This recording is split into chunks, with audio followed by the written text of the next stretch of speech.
नमस्कार दोस्तों, मैं अतुल हूँ। आज शनिवार है और शनिवार है यानी आपको कहानी सुनाने का वादा है और आज आपके सामने फिर एक कहानी लेकर मौजूद हूँ।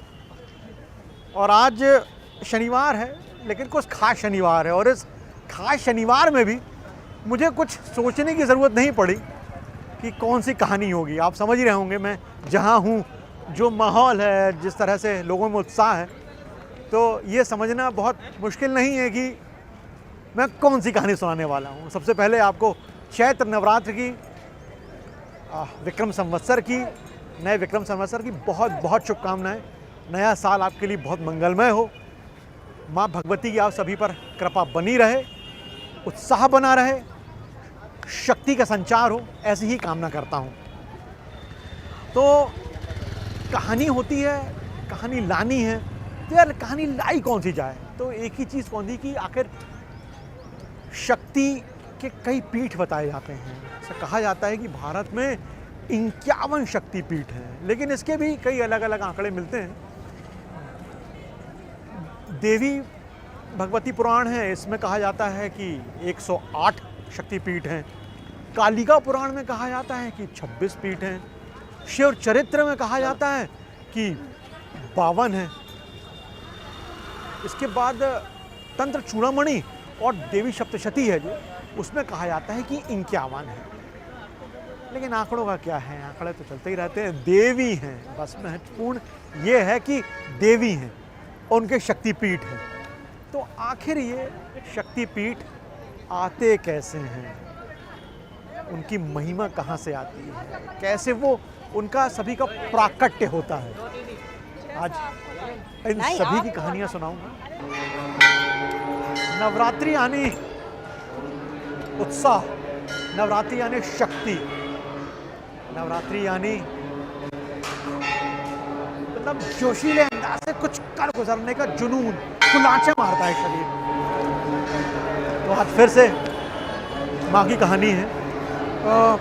शक्तिपीठों की बात कर रहा हूँ आपसे। तो शक्तिपीठ भारत में 42 माने जाते हैं, पाकिस्तान में 1 माना जाता है, बांग्लादेश में 4, तिब्बत में 1, नेपाल में 2, इस तरह से 51 माने जाते हैं। और हुआ कुछ यूँ था कि शिव का विवाह सती से हुआ। सती यानी माहौल ज़बरदस्त है, मतलब जैसा है वैसा तो मैं मतलब सिर्फ महसूस कर सकता हूँ।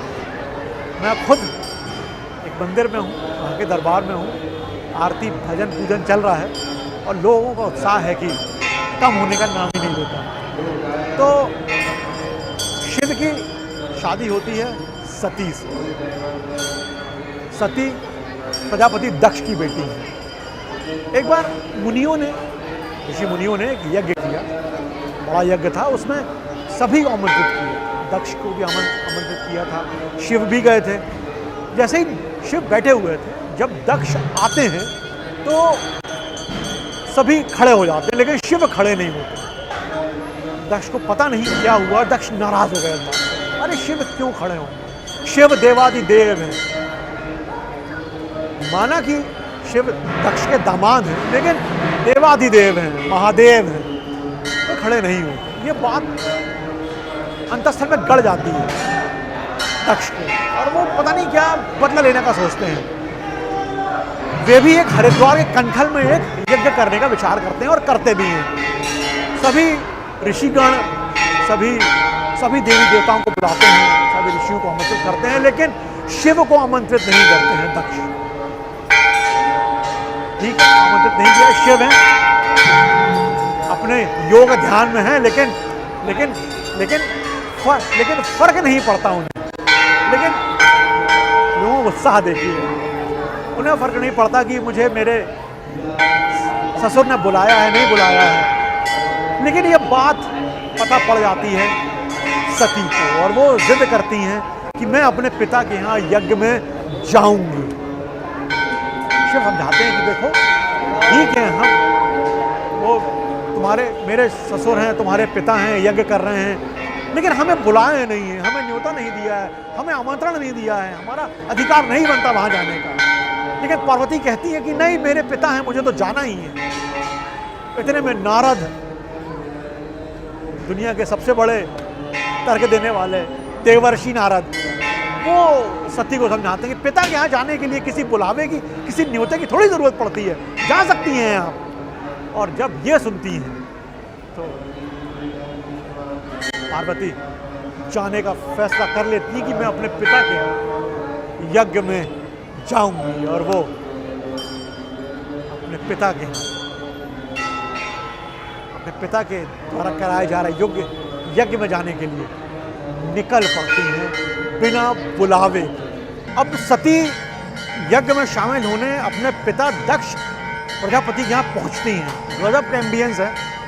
आप मंदिर में होते हैं तो एक अलग ही माहौल होता है, और फिर जब वो माहौल नवरात्रि का हो तो फिर परिभाषा देना मुश्किल है।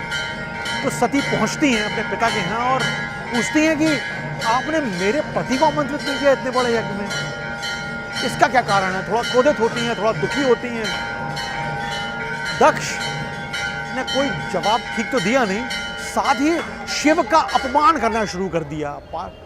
सती के सामने उनके पति का अपमान, देवाधिदेव का अपमान। ये सब सुनकर सती को अपार दुख होता है कि मेरा पति कोई छोटा आदमी नहीं है, वो ब्रह्मांड का स्वामी है, देवाधिदेव है। वो अपमान सह नहीं पाती हैं और वहीं यज्ञ स्थल में, यज्ञ वेदी में कूदकर वो अपने प्राणों की आहुति दे देती हैं। हाहाकार मच जाता है। जब ये सब शिव को पता लगता है, शिव को, विभल हो जाते हैं, क्रोधित हो जाते हैं। तीसरा नेत्र खुल जाता है उनका, क्योंकि पत्नी चली गई है उनकी और वो शिव हैं। शिव, तीसरा नेत्र खुल जाता है, प्रलय आ जाता है। वो आज्ञा देते हैं अपने गण, अपने सबसे करीबी गण को कि सबको भस्म कर दो, सब खत्म कर दो। वो उनकी आज्ञा पालन करता है और सब खत्म कर देता है। जैसे ही शिव वहाँ ही पहुँचते हैं जहाँ पर सती ने अपने प्राणों की आहुति दी थी, शिव वहाँ भी मतलब तबाही ला देते हैं। उनकी पत्नी वहीं गई थी। उनका प्रियगण का नाम है वीरभद्र। अपने प्रताप से शिव सती को उस यज्ञ कुंड से बाहर निकाल लेते हैं। विभल है शिव, विभल है। इस धरती का स्वामी है, वो अपने पत्नी के वियोग में मतलब दुखी हैं। उन्हें समझ नहीं आ रहा है कि मतलब ऐसा कैसे हुआ। ना समझ तो आया ही, लेकिन पत्नी जा चुकी है, करें तो क्या करें। अब वो अपनी पत्नी को लिए हुए तीनों लोकों में घूम रहे हैं, तांडव कर रहे हैं, विलाप कर रहे हैं, घूम रहे हैं, नृत्य कर रहे हैं। ये सब देखते हैं सारे देवतादिगण, लेकिन समझ नहीं आता कि आखिर शिव को कैसे इस मोह से विलग किया जाए, अलग किया जाए, उन्हें इससे अछूता किया जाए। किसी में ना तो ताकत है, ना तो शक्ति, ना तो इतनी बुद्धि, और ना ही वो इतने सक्षम है। अंत में ये जिम्मा विष्णु जी को सौंपा जाता है कि प्रभु आप ही कुछ कीजिए। अब विष्णु ये जिम्मा उठाते हैं कि शिव का मोह भंग किया जाए। शिव तांडव कर रहे हैं और विष्णु अपने सुदर्शन से अपनी पत्नी को लेकर जो घूम रहे हैं, मृत सती को लेकर जो घूम रहे हैं, उनके पार्थिव शरीर को लेकर जो घूम रहे हैं शिव, उसके टुकड़े करते हैं विष्णु।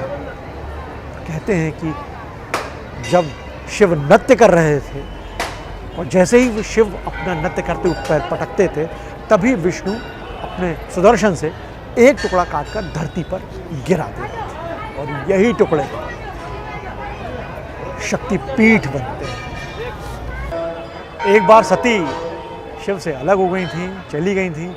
दूसरे बार फिर से जन्म लेती हैं, हिमालय के पुत्री बनकर आती हैं धरती पर, तपस्या करती हैं और फिर से शिव को प्राप्त कर लेती हैं। शिव और शक्ति का मिलना तो तय है, शिव और शक्ति तो अलग हो ही नहीं सकते। दोस्तों, शिव और शक्ति, के बिना दुनिया की कल्पना नहीं की जा सकती। शिव गृहस्थ हैं, शिव शादी करते हैं, शिव का परिवार है, शिव के बच्चे हैं। शिव शक्ति के बिना नहीं रह सकते। शिव से पत्नी अलग हो जाती हैं तो विभल हो जाते हैं, वो पत्नी के ना रहने पर रुदन करते हैं, फिर तांडव करते हैं पत्नी के ना रहने पर। आप शिवत्व को महसूस कीजिए। शिव के बिना पार्वती, शिव के बिना शक्ति, शक्ति के बिना शिव अधूरे हैं, असंभव हैं। अगर आप शिव की उपासना करते हैं, अगर आप शिव की भक्ति करते हैं तो शक्ति अपने आप मिल जाएंगी। अगर आप शक्ति की उपासना करते हैं, अगर आप शक्ति की भक्ति करते हैं तो शक्ति तो मिलेंगी ही, शिव भी मिल जाएंगे, क्योंकि दोनों एक हैं, दोनों एक हैं, विलग नहीं है। एक की भक्ति कीजिए, एक में लीन होइए, दूसरा अपने आप आपको मिल जाएगा, दूसरा अपने आप खुद में समाहित कर रहे हैं। अगले शनिवार शाम 6 बजे फिर एक नई कहानी लेकर आऊँगा। तब तक स्वस्थ रहिए, खुश रहिए, अपनों के साथ रहिए और सुनते रहिए मुझे यानी अतुल को। हमारी कहानियाँ अच्छी लगती हों तो हमारा YouTube चैनल भी सब्सक्राइब कीजिएगा और अपनों से भी करवाइएगा। नवरात्रि है और हमारे इलाके में, मध्य प्रदेश में, एक गाना सालों से चलता चला आ रहा है, एक ख़ास आवाज़ सालों से गूंजती चली आ रही है। ये यूँ कहिए कि ये नवरात्रि की पहचान बन गई है सालों से। मैं तो सुनते चला आ रहा हूँ, लाखों लोग ये गाना सुन रहे हैं। ये गाना आपको सुना रहा हूँ, छोटा सा ही सही, सुनिए। और एक बार फिर आपको नवरात्रि की, माँ के आगमन की अनंत शुभकामनाएं। जय हिंद।